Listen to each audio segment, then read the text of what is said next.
Ya, saudara, kita kembali di segmen Sehat di Tengah Pandemi di Sapa Indonesia Pagi. Dan terima kasih untuk Anda yang sudah mengirimkan pertanyaan. Kami ucapkan terima kasih pertama kali untuk Anda sudah mengirimkannya melalui Instagram kami @sapaindonesia_kompas.tv. Selain via Instagram, Anda juga bisa berkonsultasi langsung sebentar lagi dengan para dokter yang kami hadirkan melalui sambungan telepon berikut ini, 021 5366 0500. Dan pagi ini kita sudah bersama dengan Dr. Emma Agustini, dokter spesialis THT. Dr. Emma, selamat pagi, Dok. Selamat pagi, Mas Bayu. Ya, sehat, Dok? Alhamdulillah. Alhamdulillah ya. Terima kasih waktunya pagi hari ini. Dokter, kita mulai ya menjawab beberapa pertanyaan dari netizen yang sudah kami pilihkan. Yang pertama, baik. dari @anggi yang ingin bertanya. Kakek saya, dokter, sekarang sedang mengidap kanker nasofaring.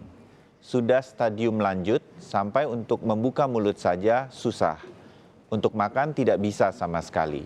Dulu pernah kemoterapi sebanyak 2 kali, tapi trauma, sehingga sekarang tidak mau melakukan kemoterapi lagi.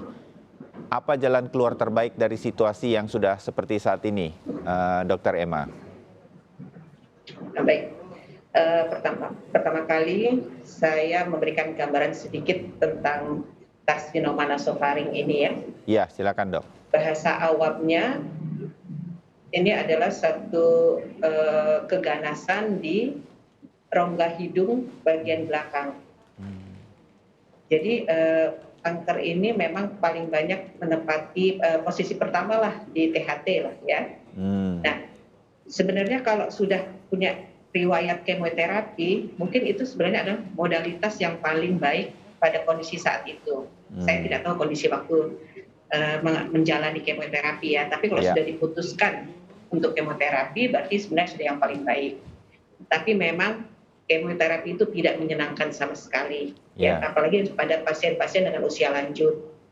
Jadi wajar kalau trauma. Tapi kalau terus diberhentikan, lalu sekarang kondisi jadi tidak bisa makan, tidak bisa membuka mulut, ya akhirnya memang butuh perawatan yang lebih intensif. Untuk makan mungkin harus pakai pasang selang, nasogastric tube gitu, ya, supaya asupan dia tetap untuk melawan penyakitnya itu. Lalu dinyamankan kondisinya, karena kalau sudah sampai fase kemoterapi berarti itu sudah fase yang sudah terminal lah istilahnya ya, sudah gawat, paling tidak sudah stadium 4 itu. Jadi yang sekarang bisa dikerjakan adalah membuat kondisi si kakek ini merasa nyaman. Makannya diperhatikan, lalu dijemur pagi-pagi gitu, diajak keluar. Kondisi psikologisnya juga diperhatikan ya, anggap misalnya anak cucunya bergantian melihat, berkumpul. Mungkin itu yang bisa dikerjakan. Ya, nah ini mudah-mudahan menjadi masukan ya untuk perawatan para pasien yang mengalami kanker seperti ini. Pertanyaan berikutnya, dokter. Kalau mau baik. Ya, dari @aprinadia, dokter, bagaimanakah cara membersihkan telinga yang baik dan benar? Apakah berbahaya jika menggunakan ear candle? Nah, ini menarik nih untuk ditanyakan karena banyak yang kita belum tahu bagaimana membersihkan telinga yang baik dan benar. Silakan, Dokter Emma. Baik, telinga itu salah satu organ kita yang sebenarnya sudah susah gampang sih ya. Susahnya apa? Karena kita tidak bisa melihat telinga kita sendiri, ya kan? Betul. Kita membersihkan telinga, tapi tidak tahu misalnya ini kotor apa enggak. Kalau memang kotorannya ada di mana, di depankah, di belakangkah, gitu kan? Nah, sebaiknya kalau mau membersihkan, mungkin bisa minta tolong bantuan orang lain, gitu loh. Ya, kan suka ada yang tanya ke saya, dokter, boleh nggak pakai cotton bud? Boleh pakai cotton bud, tapi orang lain yang membersihkan. Jadi kalau istri, misalnya suaminya yang bantu, kalau anak ya orang tuanya yang membersihkan, dan harus ada bantuan sinar. Sinar itu bukan sinar lampu ya, tapi senter. Jadi kita yang membersihkan tahu posisinya ada di mana. Kalau tidak berani membersihkan sendiri, ya mungkin sebaiknya secara berkala pergi ke dokter THT untuk mau dibersihkan. Biasanya saya suka menganjurkan setiap 6 bulan. Oh, ya. Nah, kalau anak-anak itu mungkin setiap kali liburan, itu cek pendengarannya atau cek kotoran telinganya selama liburan, waktu liburan itu. Jadi kita bisa bersihkan di situ. Oke. Terkait ear candle, ini dokter. sebenarnya tidak ada di pelajaran saya sebagai waktu menuntut ilmu sebagai dokter THT, nggak ada pelajaran ear candle. Ya. Yang saya tahu kan yang banyak dikerjakan oleh salon-salon. Betul. Secara logika saja, yang saya tahu prosesnya itu ada lilin yang dibakar di depan liang telinga, lalu setelah proses pembakaran sudah lilin dari kertas ya biasanya, tapi sudah jadi abu, terus ditunjukkan ke konsumennya, ini loh Bu kotorannya. Secara logika kita bisa berpikir begitu. Pada awalnya ada nggak ditunjukin bahwa telinganya kotor apa enggak? Ya toh? Nah, ear candle itu menghasilkan panas. Kalau panas ini masuk ke dalam liang telinga, yang di ujungnya ada gendang telinga, di mana gendang telinga ini sangat rawan terhadap rangsangan apapun, dia akan menjadi kemerahan nanti. Malah jadi bengkak. Seluruh liang telinga, gendang telinga jadi bengkak, akhirnya ujung-ujungnya nanti ke dokter THT lagi. Gitu. Jadi kalau saya sih sebagai dokter THT tidak menganjurkan ear candle. Mungkin lebih baik dibersihkan oleh orang terdekat atau secara berkala pergi ke dokter THT. Itu lebih aman mungkin begitu ya dokter. Baik. Yang berikutnya Dokter Emma, ini pertanyaan ketiga dari netizen. @rara_scn_ara. Saya mau menanyakan, ayah saya punya keluhan penyakit telinga. Di telinganya sering keluar darah tapi tidak deras, hanya seperti merembes begitu. Bagaimana penanganannya dan apa sebenarnya ini Dokter Emma? Ada darah keluar dari telinga. Biasanya yang namanya telinga itu tidak boleh basah ya istilahnya, memasukkan air ataupun dia mengeluarkan air, mengeluarkan darah itu tidak boleh. Apalagi darah ya Dokter Emma ya? Nggak boleh ya sebenarnya. Nah, sekarang kalau sampai keluar darah, yang kita pikirkan satu mungkin ada infeksi. Kalau ada infeksi, biasanya yang paling sering itu adalah kebiasaan mengorek telinga.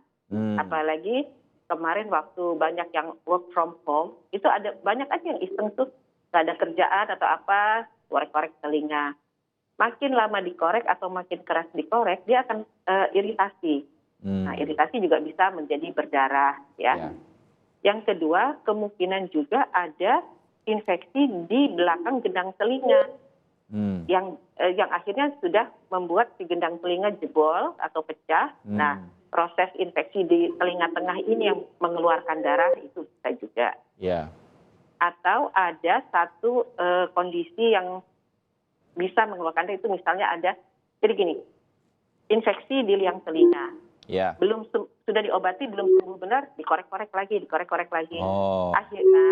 Akhirnya ada satu jaringan yang kita sebut jaringan granulasi. Ini sangat rentan sekali. Kalau tersenggol sedikit dia berdarah, senggol sedikit dia berdarah. Nah, saya tidak bisa bilang kondisi dari pasien ini apa atau diagnosis pastinya apa karena saya harus melihat sendiri kalau mau menentukan. Jadi kalau seperti ini ada sesuatu misalnya ada keluar darah di telinga, yang terbaik adalah periksakan segera ke dokter THT ya Dokter Emma ya? Periksakan segera ke dokter THT biar tahu. Jadi kan karena penanganannya pasti berbeda-beda nanti lihat kondisi pada saat itu. Jadi persisnya apa yang terjadi, apa penanganannya, kemudian bisa sembuh dengan baik atau total begitu ya dok? Baik. Kemudian pertanyaan berikut dari @zara_lisansdra. Kira-kira mudah-mudahan saya betul ini mengucapkan nama di Instagramnya. Hai dok, teman saya menderita rinitis vasomotor sudah 1 tahun. Apakah penyakit ini bisa menular ke bayi atau anak kecil? Cara pencegahan dari penularannya seperti apa dokter? Nah Dokter Emma bisa dijelaskan juga mungkin sedikit ya kepada pemirsa. Mudah-mudahan saya benar ini rinitis vasomotor. Rinitis vasomotor. Jadi rinitis vasomotor ini kondisi hidung ya. Rinitis itu berarti hidung, radang dari mukosa selaput lendir hidung gitu. Nah, vasomotor ini berkaitan dengan saraf sebenarnya. Jadi kalau Kalau Mbak Zahra ini ya sudah tahu Mbak ini rinitis vasomotor, berarti sebenarnya sebelumnya mungkin sudah pernah ke THT dan dia diagnosis seperti itu. Kondisi rinitis vasomotor ini biasanya gejala yang paling khas adalah pada saat tidur, kalau dia miring ke kiri, hidung kiri tersumbat. Miring ke kanan, hidung kanan tersumbat. Jadi memang nggak nyaman buat pasien. Nah, kondisi ini sebenarnya tidak menular. Karena kan yang bermasalah itu sarafnya, gitu. Saraf mana yang lebih dominan gitu loh. Nah, ini tidak menular dan mencegahnya mungkin ya sama seperti kita mencegah flu biasa. Jadi supaya jangan ketularan dari segi flu-nya ya, tapi kalau dari segi sarafnya itu tidak akan menular. Gitu. Bisa disembuhkan kondisi saraf yang terganggu ini, Dokter Emma? Bisa. Kalau biasanya kita mulai dengan obat dulu. Ya. Kita kasih obat. Kalau ada perbaikan, biasanya dikurangi dosis obatnya sampai kita lihat ini akan timbul lebih memberat lagi nggak kalau dikurangi dosis obatnya. Oh begitu. Tapi kalau sudah mengganggu sekali, ya terpaksa kita pakai cara intervensi, maksudnya operasi. Jadi saraf yang bermasalah itu kita matikan sekalian gitu loh, kita nonaktifkan sekalian, jadi tidak mengganggu. Nah itu yang kira-kira tindakan-tindakan seperti ini yang mungkin saja dilakukan tergantung bagaimana situasi penyakit ini dan tindakannya seperti apa begitu ya. Baik, Dokter Emma sudah 4 pertanyaan dari netizen, semua mengenai THT ini. Kita break dulu. Setelah jeda komersial, kita akan kembali lagi untuk menjawab pertanyaan melalui line telepon interaktif. Tetap bersama Sehat di Tengah Pandemi.